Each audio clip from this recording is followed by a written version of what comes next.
Hello and welcome to Latif sir's commerce academy. कैसे हैं आप सब लोग? I hope you are doing great. This is Asif Rafiq with another important video on Indian national movement. Guys, आपको याद होगा पिछले लेक्चर में हमने नेहरू रिपोर्ट एंड पूर्ण स्वराज को डिस्कस किया था। मैंने आपको बोला था 1929 में इंडियन नेशनल कांग्रेस का एक सेशन होता है on the bank of river Ravi, जहां पर it was decided by the Indian National Congress to adopt Purna Swaraj और complete independence as it is goal.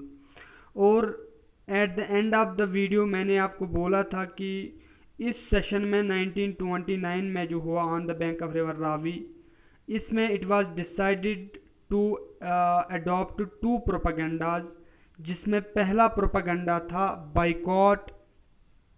Boycott करना, जो फ्यूचर इलेक्शंस हैं इनको बाइकआउट करना, और काउंसिल्स में चाहे वो सेंट्रल लेजिस्लेचर हो चाहे वो प्रोविंशियल लेजिस्लेचर हो, उनमें एंटर नहीं होना। This was the first propaganda which was taken by the Indian national leaders in 1929, जो एक सेशन हुआ on the bank of river Ravi. उसके बाद जो दूसरा इम्पॉर्टेंट प्रोपेगेंडा उठाया गया या अडॉप्ट किया गया इस सेशन में, वो था प्रोग्राम ऑफ CDM, जो मैंने आपको बोला था, यानी कि सिविल डिसओबीडियंस मूवमेंट। तो गाइस, इसी सिविल डिसओबीडियंस मूवमेंट को आज हम इस लेक्चर में डिटेल के साथ डिस्कस करेंगे और जानेंगे जो भी इम्पॉर्टेंट एग्जाम ओरिएंटेड पॉइंट्स हैं और जो अभी तक एग्जाम्स में पूछे गए हैं या जिनको एग्जाम में पूछे जाने की प्रोबेबिलिटी हैं।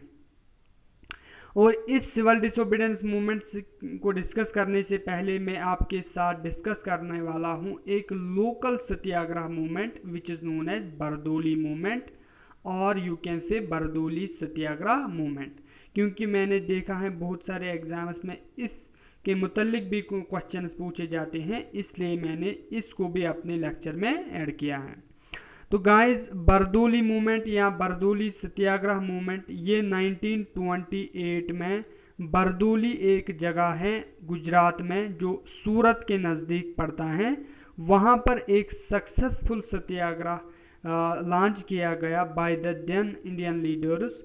इस मूवमेंट को कहा जाता है बरदोली मूवमेंट और बरदोली सत्याग्रह मूवमेंट, और ये इसको माना जाता है सक्सेसफुल सत्याग्रह before the civil disobedience movement. और इस मूवमेंट को जिसने स्पीयर हेड किया या इसको लीड किया, उस शख्स का नाम है, उस लीडर का नाम है वाला भाई पटेल। तो गाइस, आपको पूछा जा सकता है कि who among the following important Indian freedom fighter is associated with the Bardoli Satyagraha movement, तो आपको आंसर करना है वाला भाई पटेल। और अगर इस मूवमेंट को डिटेल में डिस्कस करेंगे तो एक्चुअली आपको पता होगा, जो हिस्ट्री बैकग्राउंड से होंगे, यहाँ पर लैंड रेवेन्यू सेटलमेंट सिस्टम हुआ करते थे, रोयतवारी सिस्टम, महलवारी सिस्टम और भी सिस्टम्स हुआ करते थे। और जो ये बरदोली था जो गुजरात में एक रीजन नियर सूरत है, ये रोयतवारी सिस्टम के अंडर आता था। रोयतवारी सिस्टम के अंदर आता था बरदोली, और जहां पर लैंड रेवेन्यू कलेक्ट किया जाता था by the British government at the rate of 30%। तो 30% it was a very hefty amount, it was a heavy amount for the peasants to pay. इसकी वजह से पीजेंट्स ने इस रेट को अपोज किया, इस मूव ऑफ डिसीजन को अपोज किया और प्रोटेस्ट स्टार्ट की इस बरदोली रीजन में। तो प्रोटेस्ट स्टार्ट किए गए, डेमोन्स्ट्रेशन स्टार्ट किए गए, जिसकी वजह से इस 30% रेट को रिड्यूस करके 21% कर दिया गया उस टाइम के गवर्नमेंट ने। लेकिन जो ये 21% थी, it was still unacceptable. Peasant उसको फिर से लगता था कि 21% भी एक हैवी अमाउंट है, हमें इतनी ताकत नहीं है कि हम 21% के रेट पे लैंड रेवेन्यू उनको दे।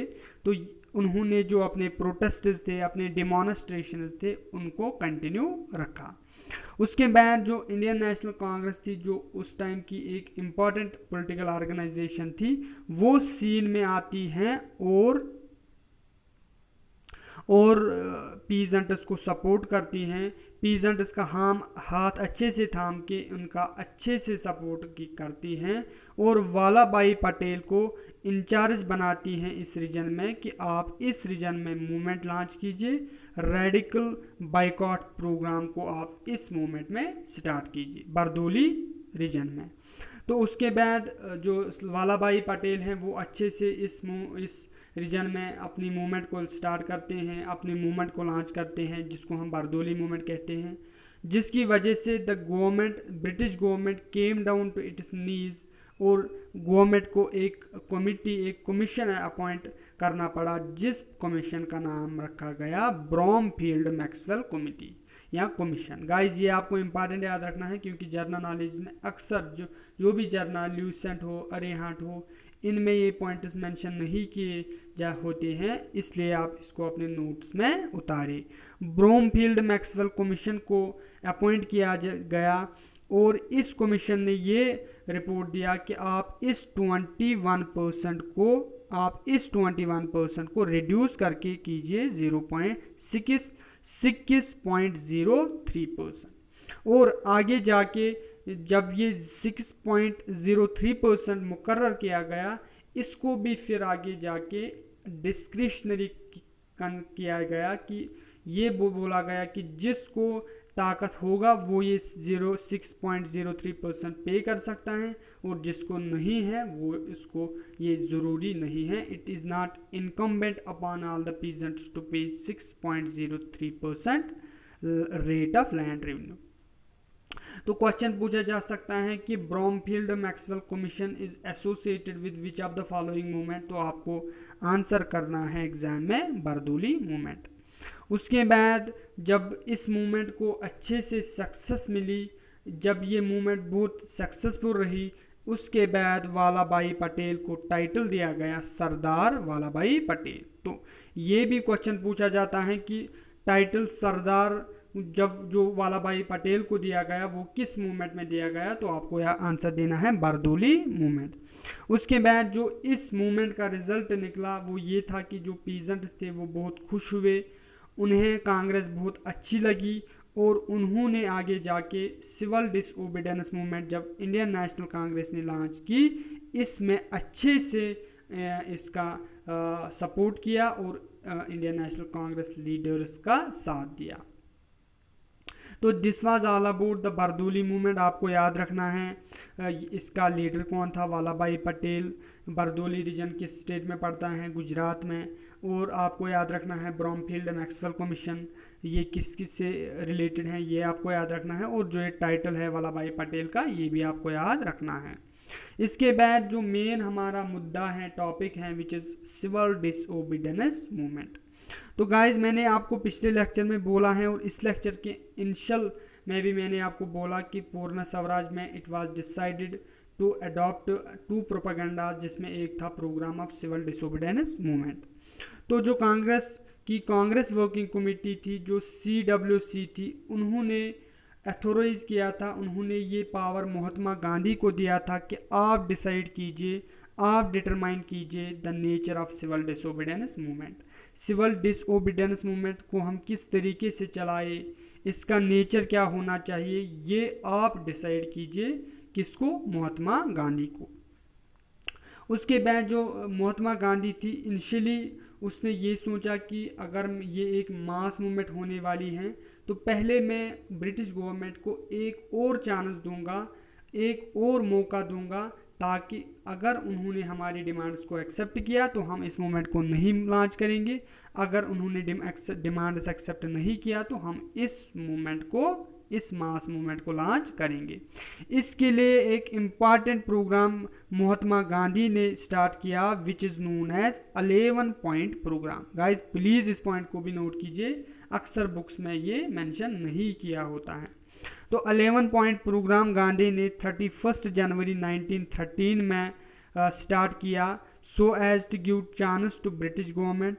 और ये 11 पॉइंट्स क्या क्या थे ये भी आपको याद नहीं रखना है क्योंकि बहुत डिटेल में है, बहुत ज़्यादा हो जाएगा। आपको इतना याद रखना है कि 11 पॉइंट प्रोग्राम कब गांधी ने स्टार्ट किया, 31 जनवरी 1930, या क्या ये सिविल डिसोबीडियंस मूवमेंट से पहले किया गया या आफ्टर किया गया, ये भी आपको याद रखना है।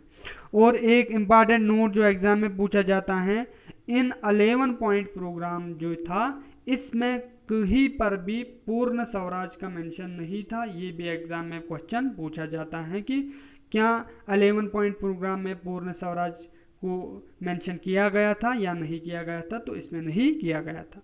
उसके बाद बट 2 महीने तक for 2 months Gandhi waited for the British response, but कोई रेस्पॉन्स ब्रिटिश गवर्नमेंट की तरफ से नहीं आया और गांधी जी ने एक इम्पॉर्टेंट स्टेटमेंट इशू किया, I asked for bread but I got stones, मैंने रोटी मांगी थी और मुझे पत्थर मिला, ये स्टेटमेंट दिया है गांधी जी ने। गांधी जी ने कहा, इसका मतलब होता है गांधी जी ने 11 पॉइंट प्रोग्राम सामने रखा था, लेकिन जो उसको ब्रिटिश गवर्नमेंट की तरफ से कोई रेस्पॉन्स नहीं मिला और गांधी के पास कोई ऑप्शन नहीं बचा but to start civil disobedience movement by starting Dandi march, या जिसे हम दूसरे नाम में साल्ट सत्याग्रह कहते हैं।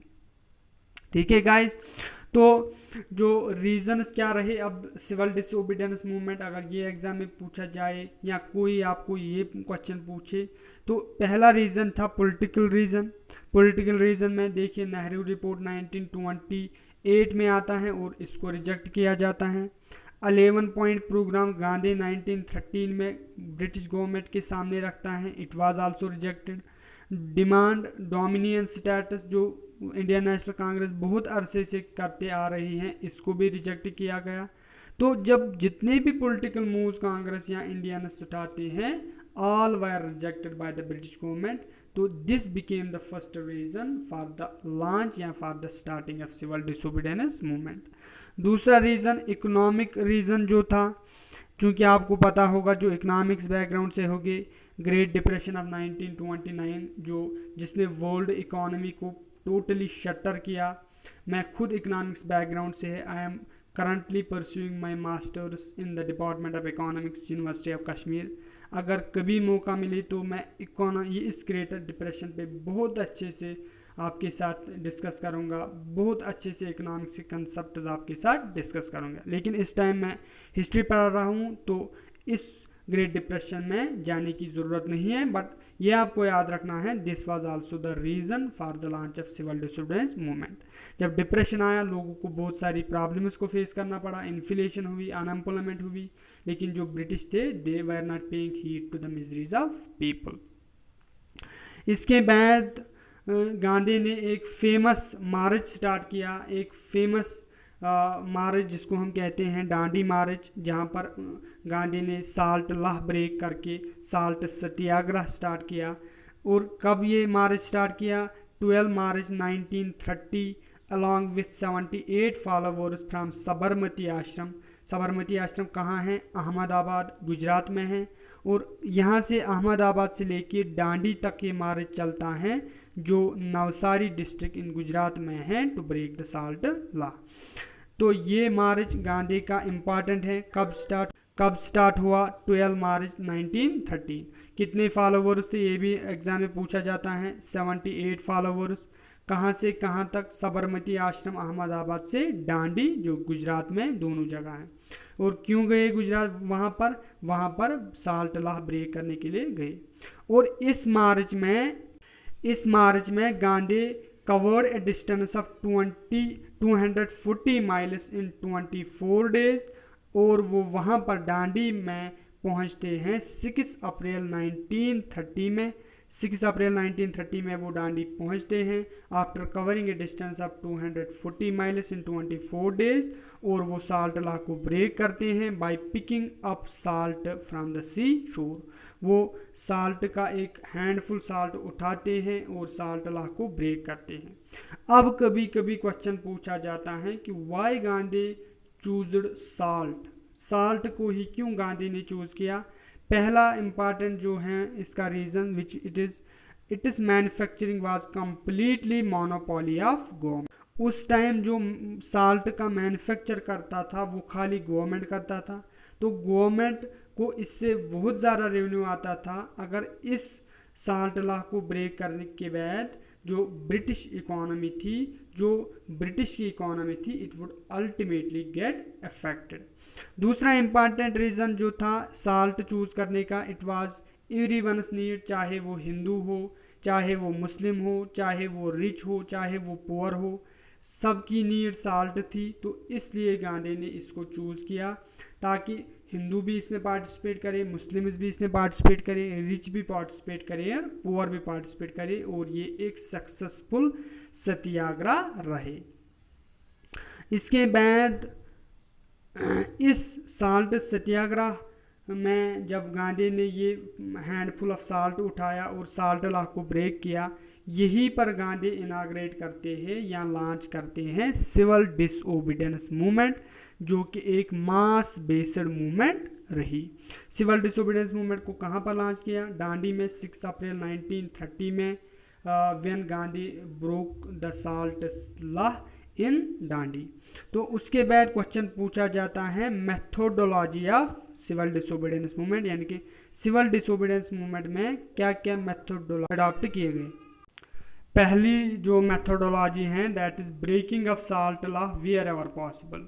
खाली दांडी में ही साल्ट लॉ को ब्रेक नहीं करना है, जहाँ जहाँ पर भी पॉसिबल है वहाँ पर हमें साल्ट लॉ ब्रेक करना है, और जो ये मोनोपॉली है ब्रिटिश गवर्नमेंट की, इसको ख़त्म करना है। गाइस आगे जाके इसी लेक्चर में हम देखेंगे कहाँ कहाँ पर और दांडी के अलावा बहुत जगहों पे दांडी साल्ट सत्याग्रह किया गया, बहुत सारे लीडर्स।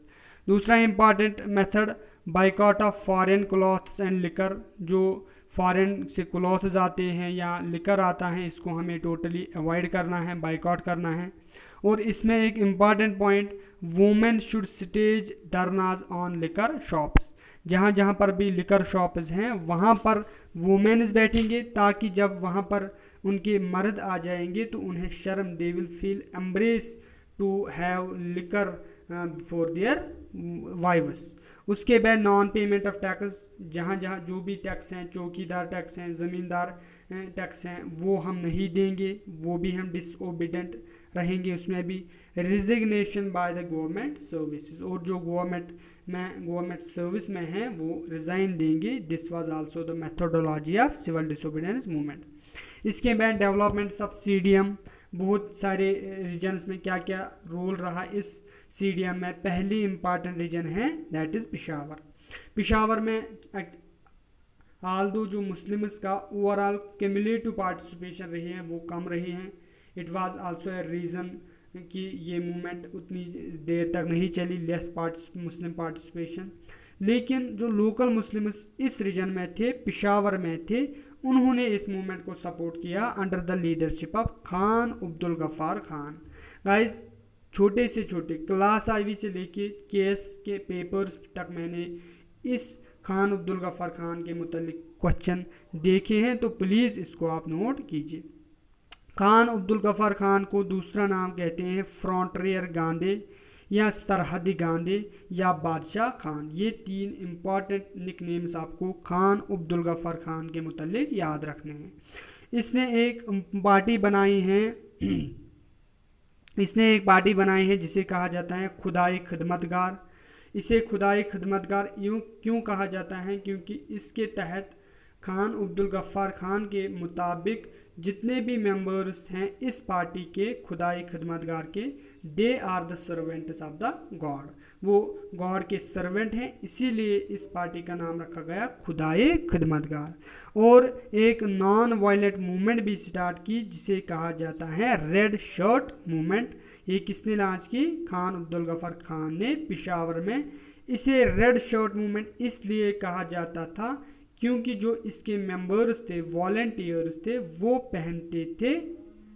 पहनते थे रेड शर्ट्स, इसलिए इसको कहते थे रेड शर्ट मूवमेंट। इसके बाद एक important note, Gandhi was called Malang Baba in this area. Peshawar में ही मलंग बाबा गांधी को नाम दिया गया। इसके बाद साउथ इंडिया में क्या हाल रहा? मद्रास प्रोविंस में सी राजगोपालाचारी ने लॉन्च की salt satyagraha from Tiruchirappalli to Vedaranyam. तो ये पॉइंट्स भी आपको याद रखना है। मालाबर में के किलापन ने मार्च किया फ्राम कैलकट टू पियानूर, ये भी याद रखना है।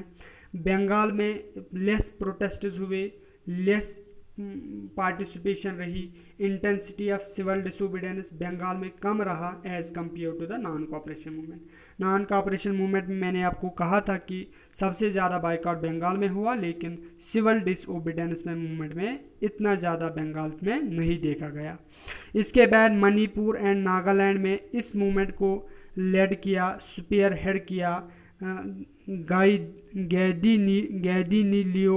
गैदी लियो ऑफ नागालैंड, जिसको फिर आगे जाके 1932 में अरेस्ट किया जाता है and she was sentence to life imprisonment, उसको उम्र भर की कैद दी जाती है, जिसके बाद जवाहरलाल नेहरू इस गैडी लिनियो को टाइटल देते हैं रानी और लक्ष्मी। तो ये भी आपको याद रखना है, गैडी लिनियो ऑफ नागालैंड को किसने टाइटल दिया है, रानी और क्वीन, तो आपको याद रखना है जवाहरलाल नेहरू। इसके बाद रिजल्ट क्या रहे सिविल डिसोबीडियंस मूवमेंट के। पहला जो इम्पोर्टेंट लीडर्स थी, एज यूजुअल जब भी कोई मास मूवमेंट लॉन्च किया जाता है बाय द इंडियन लीडर्स, तो British government came up with the repression, वो लीडर्स को अरेस्ट करती है और यहाँ पर गांधी को यरवदा जेल भेजा गया जो पुणे में है, और जवाहरलाल नेहरू को नैनी जेल भेजा गया जो इलाहाबाद में है। और दूसरा result science of fatigue appearing, जो लोगों में थकावट के साइंस दिखे गए जिसकी वजह से ये मूवमेंट कमज़ोर हुई। और decline of participation of merchants and industrialist, जो मर्चेंट्स या इंडस्ट्रियलिस्ट थे उनकी जो पार्टिसिपेशन थी उसमें भी गिरावट देखी गई। उसके बाद लेस मुस्लिम पार्टिसिपेशन, ये मैंने पहले ही बोला। और सबसे important point, Lord Irwin suggested round table conference.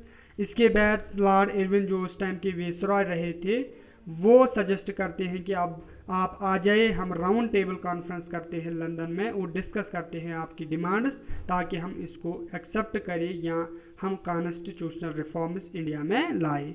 तो 3 राउंड टेबल कॉन्फ्रेंस होते हैं, आपको पता होगा, एक फर्स्ट, सेकंड एंड थर्ड, जो हम नेक्स्ट लेक्चर में डिस्कस करेंगे।